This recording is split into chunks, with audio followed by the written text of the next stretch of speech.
information from those other states that victims have felt much safer, more secure, and that the programs are working really well. I had a follow-up on the 2.0 issue. I mean, I regularly use this app, White Pages, just to find people to look, usually to call people for, a story. If a person enrolls in this program, what's the likelihood that they will be able to, I guess, disappear from that?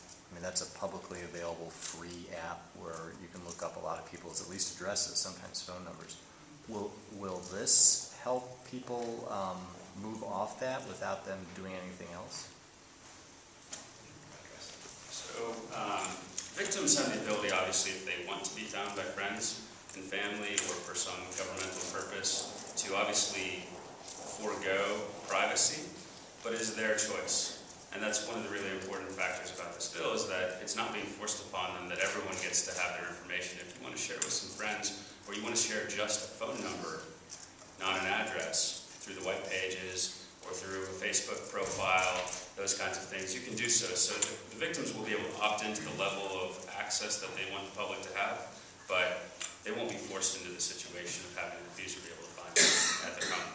But will this basically allow them to, is there a way, I guess I'm asking, is there a way to opt out of these publicly available people finders now, and will this help or hinder that? So the Revised Code Public Records Law 149, I believe, .43, says everything's a public record unless it's not a public record. And so the reality is that this means that companies that are foreign companies, domestic companies in the United States, private individuals, everyone has access to it. That's the nature of being a public record. And so we are, by the nature of this bill, affecting public record law, and we have to be sensitive to that. We're trying to be very careful to give law enforcement access to be able to grant, obviously, the boards of elections the ability to audit the voters to make sure that they're legitimate voters and all those kinds of things. And so we have that catch-all for legitimate governmental purpose for law directors and things like that to be able to administer. But we fundamentally have, we can't stop the fact that there are entities out there that use public records. If it's public record, it's public record. In addition to the voter registration records, would this also touch on the BMV records, your driver's license? Yes. You want to address the Yes. and how that works? So the way that the program works, both in Ohio and in other states, is that you have the address confidentiality program number in the P.O. box, right? So I would not be able to identify, for example, Nancy, if she had a P.O. box at the Secretary of State's office. I would see a string of numbers. And so then if you register with the BMV using that ACP participant's number and P.O. box, if I'm an abuser and I'm trying to track, I would not be able to find that person because all I would see is the P.O. box. I'd be knocking on Secretary of State Husted's door trying to find that person, which is exactly what we want, them not going to the actual house. We're not planning on letting them in. Why now? I mean, this bill's been around for a long time. I think it passed the House when the Democrats were in charge back in 2010 on a unanimous vote.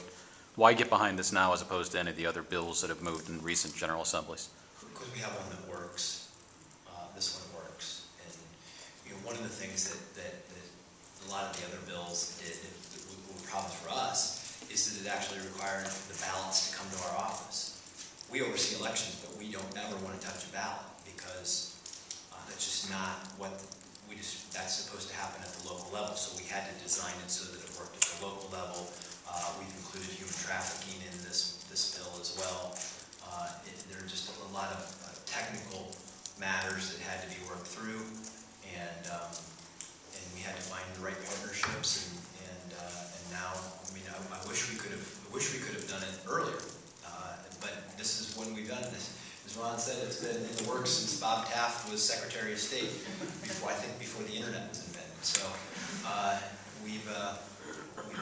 Ohio's been at this a long time, trying to figure out in our system of elections how to make this work the right way, and we finally have found something. But we wouldn't have found it unless everybody engaged.